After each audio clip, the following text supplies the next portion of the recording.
গরমকাল পড়লেই লঙ্কার দাম প্রচুর পরিমাণে বৃদ্ধি পায়। আমরা যারা ছাদ বাগানে লঙ্কা গাছ রোপণ করি, আমরা প্রত্যেকেই চাই ছাদ বাগানে এমন একটি জাতের লঙ্কার গাছ হোক যেখানে আমরা সেই লঙ্কা গাছ থেকে প্রচুর পরিমাণে লঙ্কা পেতে পারি।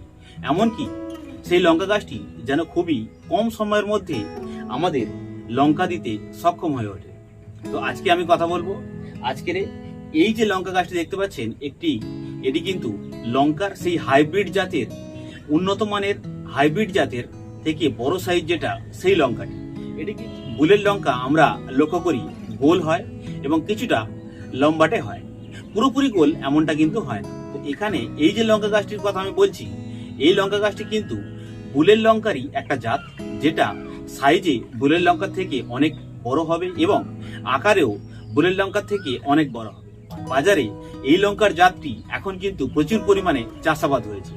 আপনি আপনার সংগ্রহে যে সমস্ত লঙ্কা গাছগুলি রয়েছে সেখান থেকে আপনি এরকম একটি লঙ্কা গাছ তৈরি করুন। এবারে বলবো এই সমস্ত জাতের লঙ্কার গাছ আপনি কেন বসাবেন। তো এখানে যে লঙ্কা গাছটি আপনি দেখতে পাচ্ছেন, এই লঙ্কা গাছটি 20 থেকে 22 দিনের মধ্যে এই লঙ্কা গাছটি কিন্তু রেডি হয়েছে। আমি এই গাছটি বসিয়েছিলাম 10 থেকে 12 তারিখের মধ্যে মার্চে, আজকে এপ্রিলের 3 তারিখ। তো সুতরাং চিন্তা করতে পারছেন এই গাছটি কিন্তু 20 দিন বা 22 দিন হবে, এরকমই কিন্তু এই গাছটির বয়স।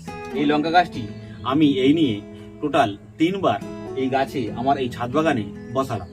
প্রথমবার যখন বসিয়েছিলাম খুবই ভালো রেজাল্ট পেয়েছিলাম এবং সেখান থেকে আমি প্রচুর পরিমাণে কিন্তু দানা তৈরি করে রেখেছিলাম।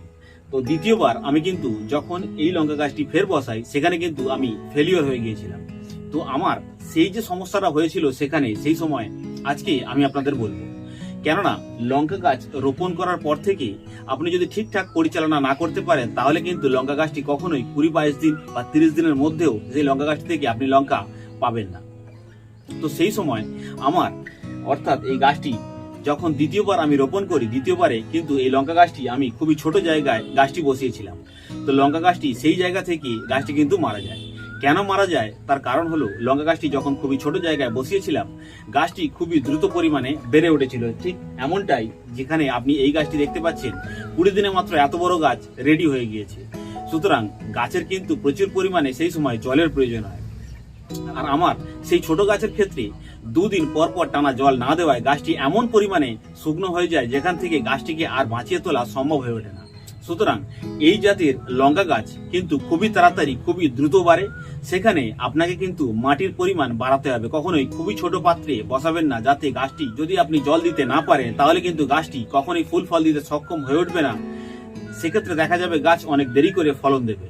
সুতরাং গাছ আপনাকে এরকম বড় পাত্রে, এখানে কিন্তু এটা 20 লিটারের বালতির মধ্যে বসানো রয়েছে, যেখানে আপনি দেখতে পাচ্ছেন গাছে কিন্তু 20 দিনেই প্রচুর পরিমাণে লঙ্কা ধরে গিয়েছে এবং সেখান থেকে আমি অলরেডি 4-5টি লঙ্কা আমি কিন্তু তুলে নিয়েছিলাম এর আগেই। তো এবারে বলি এই লঙ্কার গুণগত মান বা এই লঙ্কা কেন আপনি ছাদ বাগানে বসাবেন।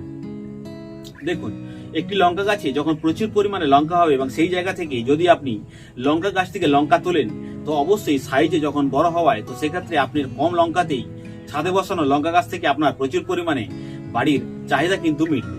এবারে বলি এই লঙ্কা গাছের ট্রিটমেন্ট বা পরিচর্যা সম্পর্কে। লঙ্কা গাছের শুধুমাত্র একটি রোগ লেগে থাকে, আর সেটি হলো পাতা কোঁকড়ানো রোগ। যদি নিয়ম মতন আপনি গাছের জল সরবরাহের ব্যবস্থা ঠিক রাখেন, তাহলে কিন্তু এই পাতা কোঁকড়ানো রোগটি কিন্তু আসবে না। আর এবারে বলি ফাঙ্গিসাইডের ব্যাপারে। ফাঙ্গিসাইড গাছে, লঙ্কা গাছের ক্ষেত্রে তেমন একটা প্রয়োজন পড়ে না, যদি সেই জায়গায় ঠিকঠাক পরিমাণে আপনি জল সরবরাহের বা জল নিষ্কাশনের ব্যবস্থা ঠিক রাখেন। আর এরপর গাছের পাতায় যে রোগটি দেখা যায়, সেটি হলো গাছের পাতায় ফুটো ফুটো দাগ বা গাছের বিভিন্ন অংশে পুড়ে যাওয়া বা ঝলসে যাওয়ার মতো রোগ। এটি ফাঙ্গিসাইডের মতন একটা রোগ এবং গাছের পাতায় যেটি ফুটো ফুটো রোগ, এটি কিন্তু ইনসেকটিসাইডের রোগ। এক্ষেত্রে আপনাকে ইমিডাক্লোরোপিড বা সাইফারম্যাথিন গ্রুপের যে কোনো ইনসেকটিসাইড দিলেই গাছটি কিন্তু সেই জায়গা থেকে সতেজ হয়ে উঠবে। আর এবার বলি এটি কেন বলছি বুলেট লঙ্কার বাপ।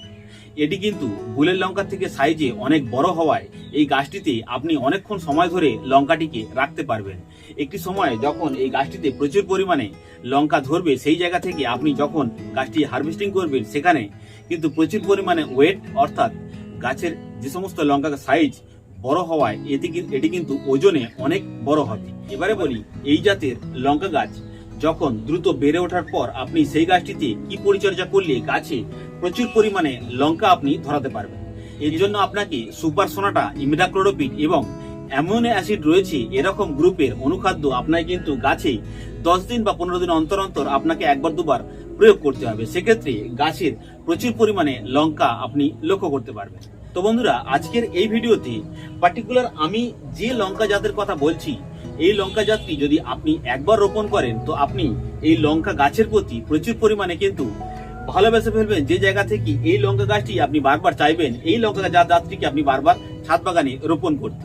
যদি আপনার কাছে এইরকম একটি লঙ্কার জাত না থাকে তো অবশ্যই আপনি একটি লঙ্কা এইরকম জাতের একটি লঙ্কা গাছ রোপণ করুন। কেননা আমরা জানি গরমকালে প্রচুর পরিমাণে লঙ্কার দাম বৃদ্ধি পায়। একটা সময় ছিল যখন প্রচুর পরিমাণে লঙ্কার দাম এত বৃদ্ধি হয়ে গিয়েছিল যে জায়গা থেকে আমরা লঙ্কা নিয়ে প্রচুর পরিমাণে ইউটিউবে ভিডিও দেখতে শুরু করি, যেখানে লঙ্কার এই যে হাস্যকর বিষয়গুলো আমাদের কাছে যেন কেমন একটা মনে হয়ে থাকে যে আমাদের পশ্চিমবঙ্গে প্রচুর পরিমাণে লঙ্কার চাষ হওয়া সত্ত্বেও আমরা এখন এই লঙ্কার দাম এত বৃদ্ধি পেয়েছে যে আমরা বাজারে লঙ্কাই আর দেখতে পাচ্ছি না। তো বন্ধুরা, আমি বলবো যারা এখনো পর্যন্ত লঙ্কা গাছ বসাননি তারা অবশ্যই ছাদ বাগানে অবশ্যই এরকম একটি লঙ্কার জাত অবশ্যই বসান, যেখান থেকে আপনি প্রচুর পরিমাণে লঙ্কা তো পাবেনই এবং তার সাথে লঙ্কার সাইজ এবং আকারে বড় হওয়ায় আপনার মনটিও তাতে ভরে যাবে লঙ্কার সেই গুণগত মান দেখে। তো বন্ধুরা, আজকের এই ভিডিওতে এই পর্যন্তই। আবার দেখা হচ্ছে পরের ভিডিওতে। ততক্ষণ পর্যন্ত বন্ধুরা টাটা, বাই বাই, জয় হিন্দ।